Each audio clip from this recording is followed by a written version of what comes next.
Good morning students. अपन आणविक बलों के आधार पर बहुलकों का वर्गीकरण कर रहे थे।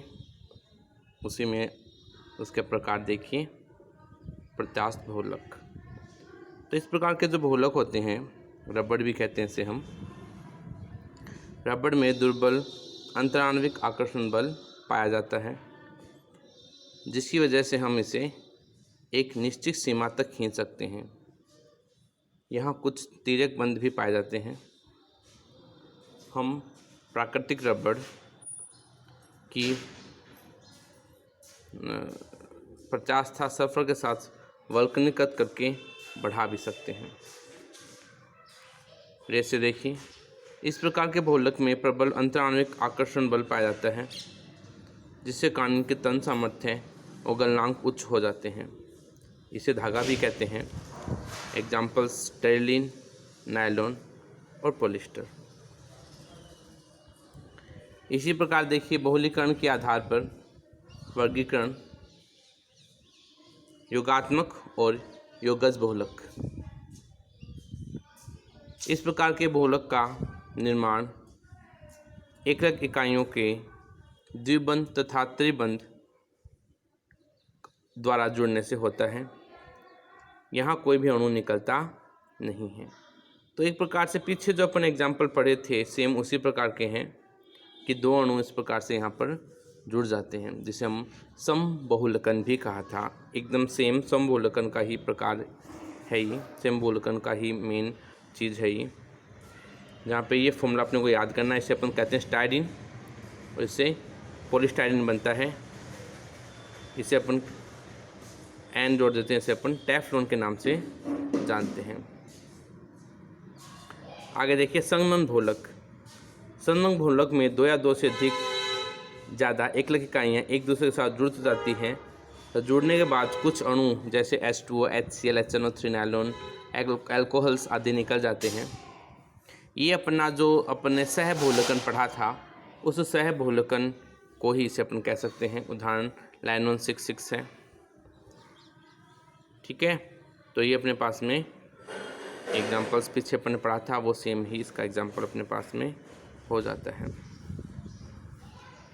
आगे देखिए, मेथड ऑफ पॉलीमराइजेशन, मतलब बहुलीकरण की विधियाँ। सबसे पहला है योगात्मक बहुलीकरण। इस प्रकार के बहुलीकरण में असंतृप्त एकलक इकाइयाँ एक दूसरे के साथ जुड़कर बहुलक का निर्माण करती हैं। इस प्रकार के बहुलीकरण में एकलक इकाइयाँ या तो अलग अलग होती हैं, और जब एकलक इकाइयाँ एक दूसरे के साथ श्रृंखला में जुड़ती है तो इसे श्रृंखलावृद्धि बहुलक के नाम से जाना जाता है। ये जो एकलक इकाइयाँ हैं अक्रिय होती हैं। इनको सक्रिय बनाने के लिए हम एक प्रारंभक, जिसे अपन इनिशिएटर कहते हैं, उसके द्वारा अभिक्रिया को प्रारंभ करते हैं, जो एकलक इकाई को सक्रिय बना देता है। ये प्रारंभक मुक्तमूलक या आयनिक प्रजाति के आयनिक प्रजाति के होते हैं। इस प्रकार से बहुलीकरण दो प्रकार के हैं, मुक्तमूलक योगात्मक और एक आयनिक योगात्मक अभिक्रिया। सबसे पहले देखिए इसमें मुक्तमूलक योगात्मक बहुलीकरण। यह अभिक्रिया 3 पदों में संपूर्ण होती है। पहला पद है श्रृंखला प्रारंभ करने वाला पद। इसमें क्या होता है कि जो प्रारंभक है वो पेरोक्साइड या पेरोक्साइक अम्ल होते हैं, जो सूर्य के प्रकाश या ताप से वियोजित होकर मुक्तमूलक का निर्माण करते हैं। तो यहाँ पर देखिए, ये अपने पास में एक पर अम्ल है पेरोक्साइड से ही, और पेरोक्साइड को गर्म जब अपन करेंगे तो अपने को इस प्रकार से फ्री रेडिकल्स प्राप्त होंगे। मतलब ये जो बॉन्ड है, ये बॉन्ड यहाँ से टूट जाएगा। टूटते ही अपने पास में ऑक्सीजन जो है वो एक फ्री रेडिकल के रूप में अपने को प्राप्त हो जाता है। ठीक है, अब इसको आगे और रिएक्शन कराई जाती हैं तो अपने को ये CO2 भी यहाँ से निकल जाएगा और C6H5 मतलब फेनिल फ्री रेडिकल्स की अपने को प्राप्ति हो जाती है। इसी प्रकार देखिए, श्रृंखला संचरण करने वाला पद, चेन प्रोपेगेशन स्टेप।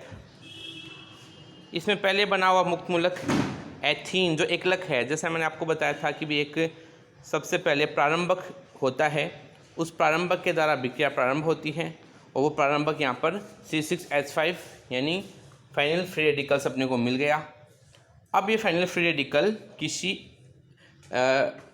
एकलक इकाई के साथ क्रिया करेगा, और जो यहाँ पर एकलक इकाई कौन है, जो एकलक इकाई जो है वो यहाँ पर अपने पास में CH2 डबल बॉन्ड CH2 है, एल्कीन है। अब ये एल्कीन इसके साथ में क्रिया कर लेती है और अब क्रिया आगे बढ़ जाती है। मतलब जो ये फ्री रेडिकल यहाँ पर था, ये फ्री रेडिकल मूव करके इस CH2 के पास आ गया। ठीक है, अब ये जो अपने पास में C6H5 CH2 फ्री रेडिकल है, ये वापस एक एल्कीन के मॉलिक्यूल के साथ क्रिया करता है और CH2 सिंगल बॉन्ड CH2 आगे और बढ़ जाता है। और ऐसे ही बहुत सारे CH2 डबल बॉन्ड CH2 इसमें आगे से आगे लगातार जुड़ते रहते हैं। श्रृंखला समाप्त करने वाले पद में देखिए क्या होता है।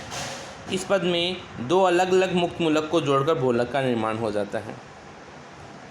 ठीक है ना, मतलब ये अपने पास में CH2 और इससे आगे वाले मॉलिक्यूल से जुड़ गया और अपने को इस प्रकार का मॉलिक्यूल प्राप्त हो गया। अब ये ऐसा मॉलिक्यूल ऐसे के ऐसे दूसरे फ्री रेडिकल के साथ में क्रिया कर लेगा और दूसरे फ्री रेडिकल के साथ क्रिया करके एक पूरे कंप्लीट अणु का निर्माण ये कर लेता है। ठीक है, तो श्रृंखला समाप्त करने वाले पद में अपने को पीछे भी 11th में पढ़ा हुआ है अपना कि दो फ्री रेडिकल्स आपस में रिएक्शन करके इस प्रकार के मॉलिक्यूल का निर्माण ये कर लेते हैं। ठीक है,